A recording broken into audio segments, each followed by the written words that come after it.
સમિતિ ઉધના સુરત દ્વારા આજે 10 જેટલા ગણેશ આયોજકોને ટ્રોફી વિતરણ કરી સન્માનિત કર્યા અને પરમિટ કાર્યાલયનું ઉદ્ઘાટન કરાયું હતું। આજે શ્રી ગણેશ ઉત્સવ સમિતિ દ્વારા ઉધના વિસ્તારમાં આવેલા ટોપ 10 ગણેશ આયોજકોને ટ્રોફી આપી સન્માનિત કરવામાં આવ્યા હતા। આ સમારોહ દરમિયાન પરમિટ કાર્યાલયનું ઉદ્ઘાટન પણ કરવામાં આવ્યું હતું। શ્રી માધવ ગૌશાળા રાયકા સર્કલ બમરોલી ખાડી બ્રિજ નજીક આ કાર્યક્રમ યોજાયો હતો। આ કાર્યક્રમમાં સમિતિના પદાધિકારીઓ અને ગણેશ ઉત્સવના સ્થાનિક આયોજકોએ ભાગ લીધો હતો। અનિલભાઈ બિસ્કિટવાલા કાર્યકારી પ્રમુખ શ્રી ગણેશ ઉત્સવ સુરત શહેર આજે ઉધના પોલીસ વિસ્તારના ગણેશ ભક્તોનું સંમેલન અને વર્ષ 2024ના સંતોની આચાર્યનું પાલન કરનાર સર્વશ્રેષ્ઠ 10 ગણેશ મંડળોનું સન્માન સમારંભમાં આજે મારી સાથે સુરત શહેરના આ વિસ્તારના ઝોનના નાયબ પોલીસ કમિશનર શ્રી ભગીરથસિંહ ગઢવી સાહેબ સાથે સુરત મહાપાલિકાના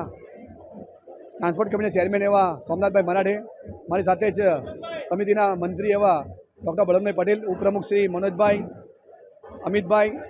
સાથે પવનભાઈ ચૌધરી અને કાર્યકર સાથે જોડાયા અને આ ઉત્સવમાં આવનાર ઉત્સવમાં ભગવાન ગણેશજીની આસ્થા અને ગરિમા સાથે લોકો ઉત્સવ ઉજવે તેની હું થોડું લોકોને પ્રવચનમાં જણાવ્યું હતું, બૌદ્ધિક લીધું અને સાથે સાથે આ ગણેશ ઉત્સવમાં આ સ્પર્ધા લોકો હજુ બહુ ઉત્સાહથી ભાગ લે તેના માટે આ પ્રયત્ન અમારા ચાલુ છે અને પોલીસ તંત્ર દ્વારા જે જાનવ બાળમાં તેનું પાલન કરે તેના માટે માનનીય ભગીરથ સાહેબે પણ જણાવ્યું છે તો લોકો આનું પાલન કરે તો જ ગણેશ ઉત્સવ સાચો કહેવાશે એવી અમારી સર્વની અપેક્ષા સાથે આશા રાખીએ છીએ। જય શ્રી ગણેશ, આભાર। આજરોજ ઉધના પોલીસ સ્ટેશન વિસ્તારમાં જે લોકોએ ગયા વખતે નિયમસર અને ખૂબ સારી રીતના ગણપતિજીની મૂર્તિની સ્થાપના અને વિસર્જનનું કાર્યક્રમ આખું આયોજન કર્યું હતું એ તમામનો આજે સન્માનનો કાર્યક્રમ હતો। આ કાર્યક્રમમાં ગણેશ ઉત્સવ સમિતિના તમામ સભ્યો પણ હાજર હતા। લોકોને ફરીથી અપીલ કરવામાં આવી છે કે એ લોકો નિયમ અનુસાર શાંતિમય વાતાવરણમાં પવિત્રતા સાથે અને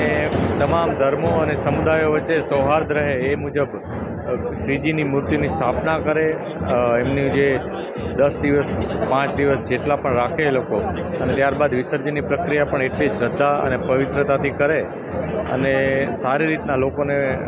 કોઈને પણ અડચણ ન થાય, પૂરી સેફટી રાખે અને જે નિયમો બનાવવામાં આવ્યા છે એનું પાલન કરે એ માટે અપીલ પણ કરવામાં આવી, એ માટે સમજ પણ આપવામાં આવી છે અને આવી જ રીતના તમામ પોલીસ સ્ટેશન વિસ્તારમાં આ જ રીતના મિટિંગ કરી અને લોકોને આ બાબતે અવગત કરાવવામાં આવશે।